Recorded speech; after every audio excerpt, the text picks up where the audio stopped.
صفین کی جنگ ہو رہی تھی نا تو مولا عباس 12 برس کے تھے.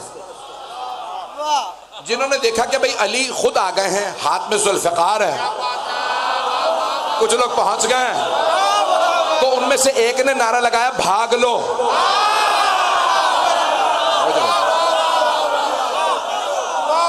بھئی میں نے نام نہیں لیا, صفین کی جنگ تھی, تب سامنے بنو امیہ تھے, ان میں سے ایک نے کہا نام لیے بغیر, ایک نے کہا کہ بھئی بھاگ لو.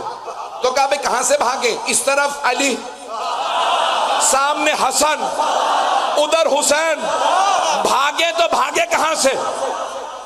ان میں سے ایک نے کہا ادھر سے نکل لو, علی کے ساتھ بھی فوج ہے, حسن کے ساتھ بھی, حسین کے ساتھ بھی. یہاں ایک بچہ کھڑا,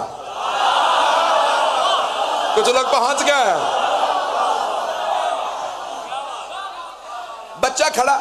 تو ایک آدمی نے دیکھا کہ کون ہے, دیکھا کہ چہرہ علی جیسا, آنکھیں بڑی بڑی, توجہ, کہ بچہ بہت خوبصورت ہے اور اکیلا بھی کھڑا. اب یہ تاریخ نے لکھا جملہ, ہاتھ جوڑ کے پیش کر رہا ہوں, مجمع کی توجہ میرے ساتھ رہے. آپ دیکھ رہے ہیں نا, میں گلے میں طاقت ہے نہ سینے میں, جملہ پیش کروں گا. ایک مرتبہ ان میں سے کسی ایک نے کہا بچہ ہے کون؟ کہ بچے کا نام ہے عباس.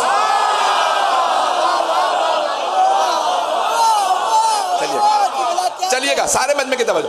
تو ایک مرتبہ کہا بھئی مولا علی کے ساتھ بھی اصحاب کھڑے ہیں, مولا حسن کے ساتھ بھی, اور وہ ہیں بھی جوان اور ہیں بھی علی, حسن و حسین کا. یہ ایک طرف بچہ ہے, ساتھ میں کوئی ہے نہیں, تو بچے سے بچ کے نکل جائیں گے. ہے کون؟ بچہ. انہیں اندازہ نہیں تھا یہ بچہ عام بچہ نہیں ہے. توجہ بھئی, سب جانتے میرے گلے میں طاقت نہیں, سینے میں طاقت نہیں. ایک مرتبہ, ابھی نام نکلنے والا تھا, ایک مرتبہ وہ بنو امیہ کے افراد نے کہا چلو اس طرف سے چلتے ہیں جہاں پہ یہ بچہ کھڑا.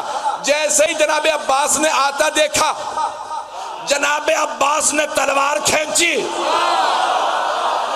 اپنی سواری سے کہا عباس کا نام ہے, میری آبرو رکھنا, ان میں سے کوئی بھاگنے نہ پائے. چلیں گے. ایک مرتبہ جناب عباس جیسے ہی تلوار کھینچ کے آگے بڑھے, ان سب نے کہا ادھر ادھر چاروں طرف سے بھاگو, میدان ہے, بچہ اکیلا ہے. جیسے ہی بھاگے, جناب عباس نے جس لگائی, جیسے ہی گھوڑے سے چھلانگ لگائی, تلوار چلانا شروع کی, سر گرنے لگے. ان میں سے ایک نے آواز دی واپس بھاگو. کہا تو کہہ رہا تھا بچہ کا, یہ بچہ نہیں ہے, شیر ہے.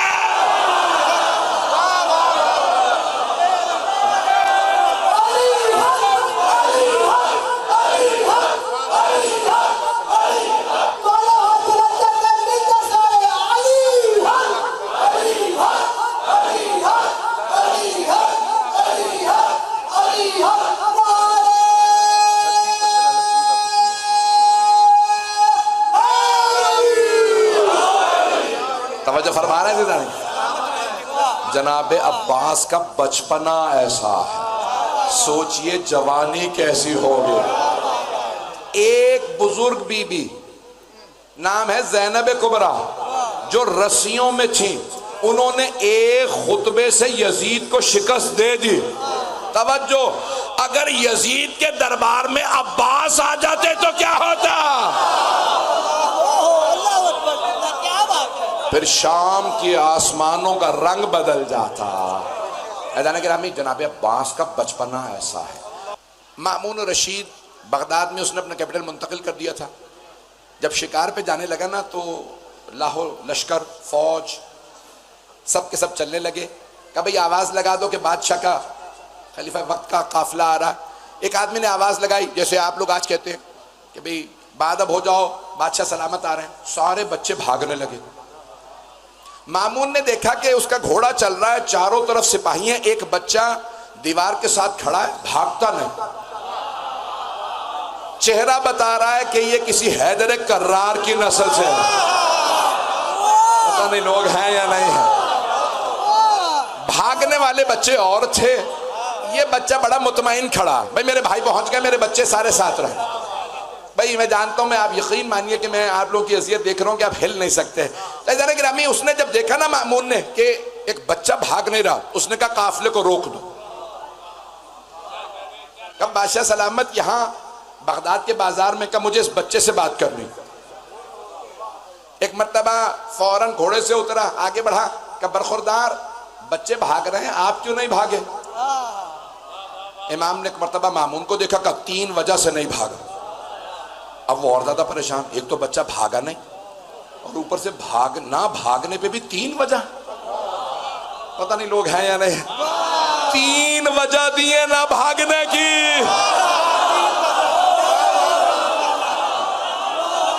یہ امام کی عظمت ہے. چلتے رہے بھیا. دیکھیں سارے مجمع کی توجہ. ایک مرتبہ امام علیہ السلام نے کہا 3 وجوہات ہیں نہ بھاگنے کے لیے. اس نے کہا میں سن رہا. اس نے غور سے سنا. امام نے کہا پہلی وجہ یہ ہے میرے یہاں کھڑے ہونے سے تیرا راستہ نہیں روک رہا. پتہ نہیں لوگ ہیں یا نہیں. یہ ہے ولایت. امام ہے. امام نے کہا میرے یہاں کھڑے ہونے سے تیرا راستہ نہیں روک رہا. دوسری بات یہ ہے بھاگے وہ جو مجرم ہو.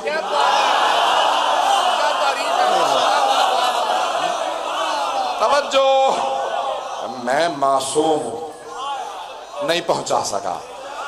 دیکھیں عام طور سے بے گناہ کو کہتے ہیں معصوم، بچے کو بھی کہتے ہیں معصوم، اور یہ ہے امام معصوم. اب ہر لحاظ سے معصوم ہے. امام نے کہا میں ہوں معصوم، میں ہوں بے خطا بے گناہ، تو میں کیوں بھاگوں؟ اب اور زیادہ پریشان اور کہا تیسری وجہ کیا؟ امام نے کہا تیسری وجہ یہ ہے کہ مجھے تجھ پہ حسن ظن ہے. میں تیرے لیے اچھا سوچ رہا ہوں کہ تو معصومین کو نہیں مارتا ہوگا. امام نے یہ جملہ کہا، مامون آنکھیں پھاڑ کے دیکھنے لگا. پھر امام نے کہا کیا تو نے ایسا بھی کیا؟ جملہ میں کہہ گیا ہوں. امام نے کیا فرمایا؟ مجھے تجھ سے حسن ظن ہے تو معصومین کو نہیں مارتا ہوگا. جب وہ سوچنے لگا تو امام نے کہا کیا تو نے ایسا بھی کیا ہے؟ یعنی امام نے کہا تو قاتل ہے.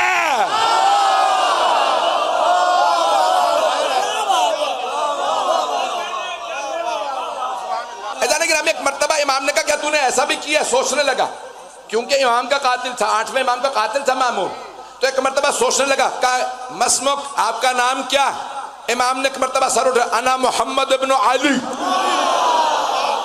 میں علی کا بیٹا محمد ہوں. کہا کون سے علی کے بیٹے ہیں؟ کہا علی ابن موسیٰ رضا. اس نے کہا ایسا ہی بچہ جواب دے سکتا ہے. توجہ، سارے مجمع کی توجہ. مامون شکار پہ گیا، واقعہ آپ کا سنا، مجھے صرف ایک اشارہ کرنا. جب واپس آیا نا تو اس نے عقاب، عربوں کو آج بھی، عرب جو ہیں عقاب پہ بہت زیادہ ناز کرتے ہیں، عقاب رکھتے ہیں، پالتے ہیں. بادشاہ بھی اپنی عقاب کے ساتھ تصویریں کھنچواتے ہیں. ہم نہ شیر بن سکے، ہم نہ شاہین بن سکے. شیر پالنے سے کوئی شیر نہیں ہو جاتا، شیر کے لیے دل چاہیے ہوتا ہے. اسے زیادہ کھل کے نہ کہلوائیے گا. تو جانے گرامی ایک مرتبہ اس نے عقاب کو اڑایا دراج کے پیچھے. عقاب آنکھوں سے اوجھل ہو گیا. بہت دیر بعد واپس آیا تو ایک چھوٹی سی مچھلی اپنی چونچ میں لی ہوئی تھی، سدھایا ہوا تھا، کھایا نہیں. واپس آیا، سب سے پوچھنے لگا مامون یہ مچھلی کہاں سے آئی؟ کیا پتہ نہیں. کیا عقاب ہوا میں گیا مچھلی لے آیا؟ دور دور دریا نہیں. کیا پتہ نہیں. سب سوچ رہے مامون خود بھی پاگل ہوگا کہ واپس چلو بغداد. کہ اس مچھلی کو میرے عجائب گھر میں رکھ دینا، نیچے لکھ دینا یہ وہ مچھلی ہے جو مامون خلیفہ کا عقاب ہوا سے لایا. دریا نہیں تھا، ہوا سے لایا. واپس آیا، ایک مرتبہ کسی نے آواز دی بادشاہ سلامت آ گئے ہیں، راستہ خالی کر دو.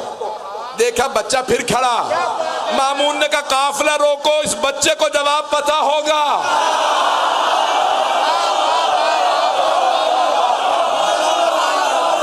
پہنچ گئے.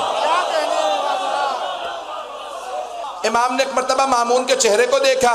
کہا بادشاہ سکون قلب کے لیے شکار پہ جاتے ہیں، پرندوں کے پیچھے عقاب اڑا دیتے. پرندے جب آنکھوں سے اوجھل ہو جائیں تو عقاب دیکھتے ہیں اللہ نے سمندروں دریاؤں میں بھنور چلا دیے ہیں. چھوٹی مچھلیاں طاقت نہ رکھتے ہوئے بھنور سے ہوا میں اڑ جاتی ہیں، عقاب پرندے چھوڑ کے مچھلی لے آتے ہیں، پتہ نہیں لوگ ہیں یا نہیں۔ جب عقاب مچھلی لے آتے ہیں تو بادشاہ حیران ہو جاتے ہیں، جب انہیں جواب نہیں ملتا تو ذریت رسول خدا کا امتحان لیتے ہیں۔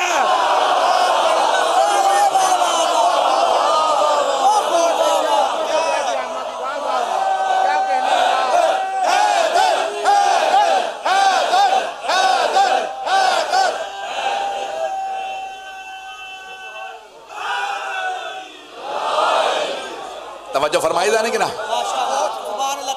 امامت کا بچپنا ایسا ہے، امام نے پوری تفصیل دی، بتایا تیرے ہاتھ میں مچھلی ہے۔ ایک مرتبہ اس نے قرآن کی آیت پڑھی، اللہ اعلم حیث یجعل رسالتہ، اللہ بہتر جانتا ہے اسے کسے رسول بنانا ہے کسے امام۔ پتہ نہیں لوگ ہیں یا نہیں ہیں۔ عزیزان گرامی، ہم جانتے ہیں دشمنان اہل بیت پہ کیوں کیا کرتے ہیں، میں نے کچھ نہیں کہا۔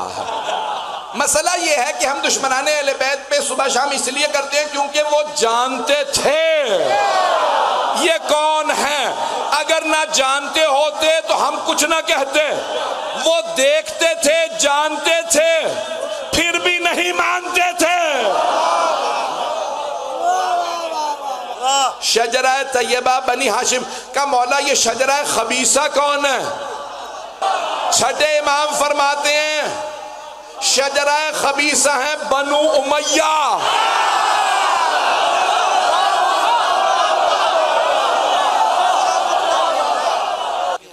شیعہ عقیدہ یہ ہے کہ ہمارے 12 کے 12 اماموں نے دنیا میں آتے ہی کلام کیا۔ مولا علی نے پیغمبر کی آغوش میں آتے ہی کہا السلام علیکہ یا رسول اللہ۔ امام حسن نے آتے ہی دنیا میں کلام کیا، مولا حسین نے بھی کلام کیا، 12 کے 12 نے۔ تو میں سوچتا تھا یہ ہمارے 12 اماموں نے دنیا میں آتے ہی کیوں کلام کیا؟ تاکہ کوئی عیسائی یہ نہ کہہ سکے عیسیٰ دنیا میں آتے ہی بولے تھے۔ تمہارے نبی نے 40 برس کے سن میں کہا تھا میں اللہ کا رسول، تو ہم عیسائیوں سے کہتے ہیں ہمارے ہر امام نے بول کے بتایا جب نبی کے جانشین ایسے ہیں تو سوچو نبی کیسے ہوں گے۔